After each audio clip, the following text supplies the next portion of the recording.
dia akan bertahan di dalam juga kan. Ini tuh belum diobatin Dok. Jadi karena kita belum tahu dia cacingan, belum diobatin dia udah keluar. Segede itu? 15 cm, 20 cm. Dokter nanti aku liatin yang video asli ya, karena aku nggak mau, aku blur kan Dan masih hidup? Masih hidup. Itu sampai kita tuh punya video yang keluar dari vagina tuh merambat naik. Dari vagina? Vagina, anus, dari semua lubang. Mulut, mata, dari mata juga katanya kalau nggak salah ada, hidung lah yang pasti ada dan mulut. Jadi dari hidung keluar yang panjang? Yang panjang yang ditarik. Dari mulut Dari juga mulut keluar, juga ada berarti keluar. dari pencernaan? Iya. Dari anus oke saya paham. Sama dari vagina. Nanti ada videonya yang dari vagina, dia merambat naik ke atas gitu. Ngeri sih. Itu makanya kenapa dokter bilang, suster bilang, no wonder anak ini oksigennya habis dalam tubuhnya karena kan diambil juga sama cacing-cacingnya itu. Dan keluarnya itu puluhan ya seperti? Sampai sekilo belum beres tuh Dok. Yang mengerikan tuh sampai hari keberapa, padahal udah begitu hari pertama ketahuan ada cacing keluar itu kan sama dokter udah dikasih obat kan. Dikasih obat cacing kan, itu 3 hari gak mati-mati. Jadi baru hari kesekian akhirnya keluar dalam bentuk lendir hijau katanya. Baru hari kesekian ya, karena mungkin saking udah ganasnya kali ya.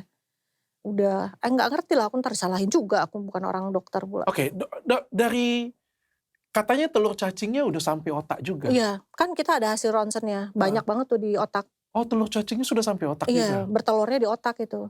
Jadi kayak aku sih sebetulnya kayak emang udah agak pesimis sih karena ngeliat kondisi separah ini, tapi kan nggak boleh kita menyerah dan nggak mau juga kita nyerah. Mohon maaf, ini ada TBC juga kah? Iya ada TBC ternyata, ada TBC juga. Jadi Memang ibunya ada TBC. TBC. Ya? Ada demam juga?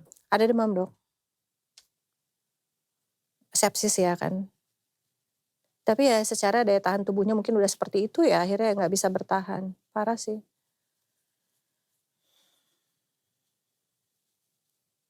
Dan akhirnya meninggalnya pada hari ke-9 dirawat. Tidak pernah bangun? Tidak pernah perbaikan? Enggak. Memang it's already too late lah, terlalu terlambat.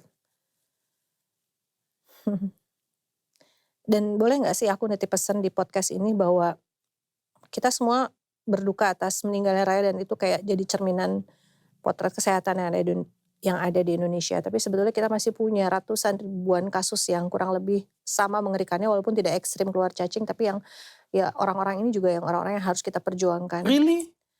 Di rumah, aku kan ada rumah 21 ya Dok. 21 rumah itu isinya ratusan pasien kan. Ya mereka alhamdulillah so far lancar sih BPJS-nya. Tapi kan mereka juga orang-orang yang sedang berjuang.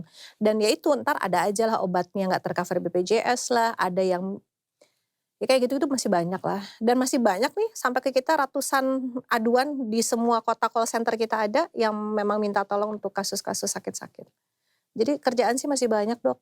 Mohon maaf ya, bagi saya ya, saya melihat ya, saya tadi pagi nonton video full Raya tanpa saya skip sedikit. Alhamdulillah. Menurut saya, mohon maaf banget ya, menurut saya Raya itu benar-benar meninggal